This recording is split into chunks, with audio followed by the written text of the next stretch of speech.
Vous avez l'habitude d'un côté maison, maintenant c'est une petite visite guidée et aujourd'hui direction le canal du Midi. Et oui, sur le canal du Midi, il était une fois une péniche, son nom les Anges 2. Elle est habitée par Jean-Philippe et Christophe qui n'avaient jamais navigué mais qui pourtant n'avaient plus du tout envie de vivre sur la terre ferme. Alors ils ont acheté cette vieille péniche toute délabrée et l'ont transformée en un véritable palace flottant. Aujourd'hui c'est une merveille, une histoire extraordinaire que nous allons maintenant vous raconter. Direction Cers, dans l'Hérault, sur le canal du Midi.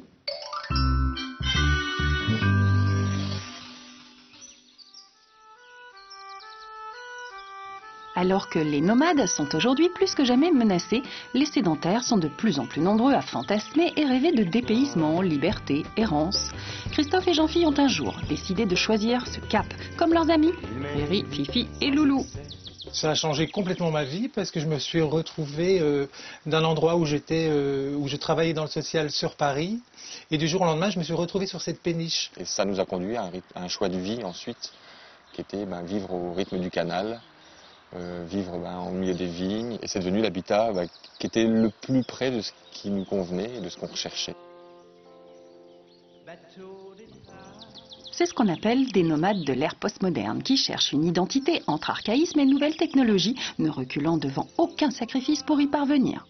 Pour en arriver là 2 ans et demi plus tard, entre le moment où on a décidé de l'acquisition et ce petit déjeuner qu'on peut s'offrir enfin en tout repos et profiter du canal et des canards. Bateau espoir. Cette péniche, rebaptisée l'Ange 2, a été construite en 1923 en Allemagne. Elle a été offerte en dédommagement de guerre aux Français. Jamais habitée, c'était une cave à vin, borgne. Là, on a commencé le campement à l'intérieur, sans eau, sans électricité, sans ouverture, c'est-à-dire qu'on a vécu dans le noir de la péniche complet. Et puis là, on a commencé à retrousser nos manches et à se dire maintenant, on se lance. On a fait tout hormis gros œuvres, entre autres la pose des hublots, tout ce qui était découpe de tôle, soudure, et puis la pose de la piscine. Oui, je dois l'avouer, c'est un vrai luxe.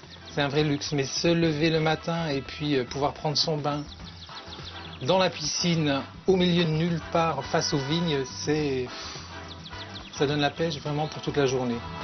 Attention mesdames et messieurs, dans un instant, on va commencer. Installez-vous dans votre fauteuil bien gentiment. Côté déco, Jean-Philippe et Christophe ont opté pour une ambiance gypsy, une atmosphère exotique, colorée, où règne douceur et sensualité grâce à des mélanges d'objets chinés récupérés, rapportés de voyages du monde entier. Car Jean-Philippe est steward dans de gros avions sur les longs courriers et dans ses valises, il n'y a pas beaucoup de chemises. Par mes voyages, de ramener de la robinetterie que j'ai ramené de Pékin. Donc, toutes les robinetteries des chambres viennent d'Asie. Les hublots, je les ai ramenés de Bombay, donc en provenance de chantiers de déchirage de paquebots sur l'Inde, dont les plus gros pèsent quand même 45 kilos. Donc ramenés dans les valises et ensuite posés au gré des pièces pour en faire encore une fois des ouvertures sur l'extérieur.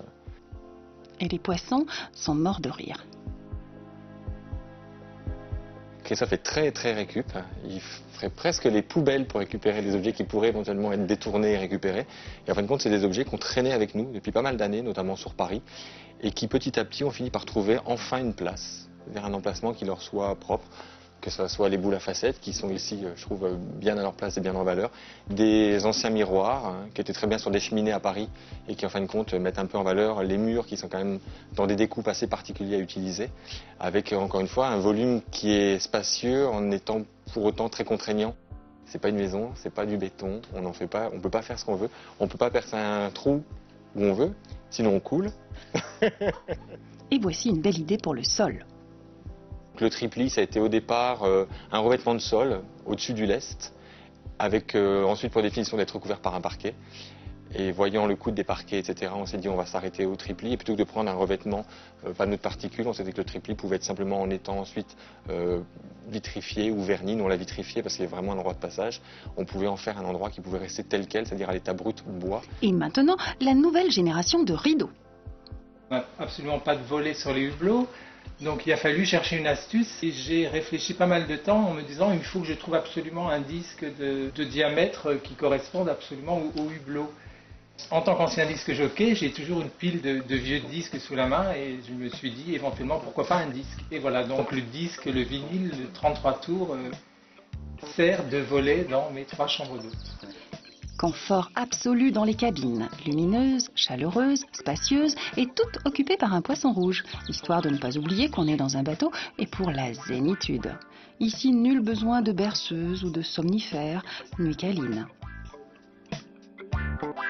Moi qui suis quelqu'un de très très stressé, je me suis retrouvé sur cette péniche et donc j'ai commencé à vivre complètement détendu, à très bien dormir, à passer des moments complètement zen. Et je pense que le fait d'habiter sur l'eau, il y a un effet fœtal, je pense. Donc on se sent protégé et on se sent super bien. Une certaine idée du bonheur. Et de se dire, et si demain on décide de partir, on s'en va. Donc vraiment cette espèce de sensation consciente ou inconsciente de liberté possible à tout moment. À quand le retour sur la Terre? Impossible. Et votre prochain bateau, il sera comment? Une petite idée? Un petit bateau tout confort, bien évidemment, avec rien à faire dedans.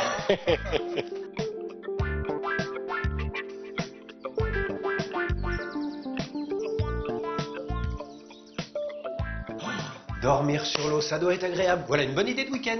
Bon, revenons.